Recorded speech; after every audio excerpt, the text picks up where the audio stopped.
இப்போது you're experiencing and health issue, ஒரு pain, எங்கேயோ ஒரு இடத்துல உங்களுக்கு வலி இருக்குது, ஒரு டிஸ்கம்ஃபர்ட் இருக்குதுன்னா அது முதல்ல நம்ம டாக்டர்கிட்ட போய் செக் பண்ணணும். ஆனால் இப்போ இருக்கிறவங்க என்ன பண்ணுறாங்கன்னா, டாக்டர்கிட்ட போகிறதுக்கு ரொம்ப தயங்குறாங்க.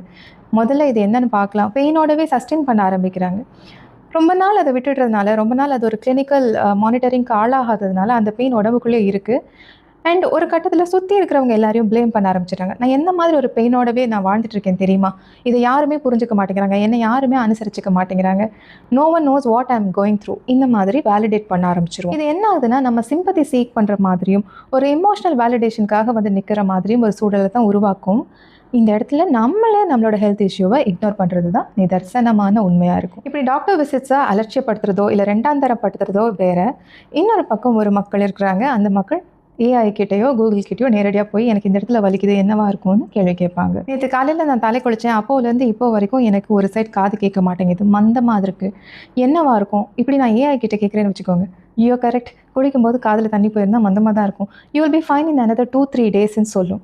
நானும் அதை நம்பிக்கிட்டு 2-3 டேஸ் டாக்டர் விசிட் எதுவும் போகாமல், எந்த ஒப்பீனியனும் கேட்காம அந்த பெயினையும் அந்த அடைச்சிருக்கிற டிஸ்கம்ஃபர்ட்டையும் எக்ஸ்பீரியன்ஸ் பண்ணிக்கிட்டு அப்படியே சஸ்டெயின் பண்ணிட்டு இருந்தேன்னா அது அன்பேரபிளாக ஒரு வழியாக மாறும். அதுக்கப்புறம் நான் டாக்டர்கிட்ட போய் பார்க்கும்போது உள்ளுக்குள்ளே ஃபங்கஸ் ஃபார்ம் ஆகிருக்கு, இயர் ட்ரம்மில் ஓட்டையாக இருக்குது, இந்த ப்ராப்ளம்ஸ் இருக்குது, அப்படி இப்படின்னு சொல்லி பெரிய விவரங்களை சொல்கிறாங்க.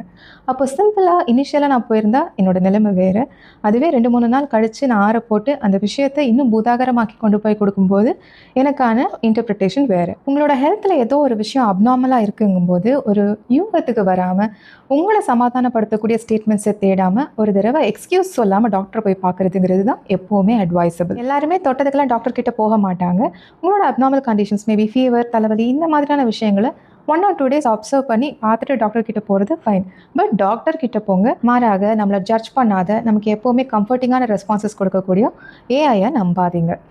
டிஜிட்டல் அஷூரன்ஸை விட எப்போவுமே மெடிக்கல் ரீஅஷூரன்ஸுங்கிறது சிறந்தது, நம்பகத்தன்மை மிகுந்தது.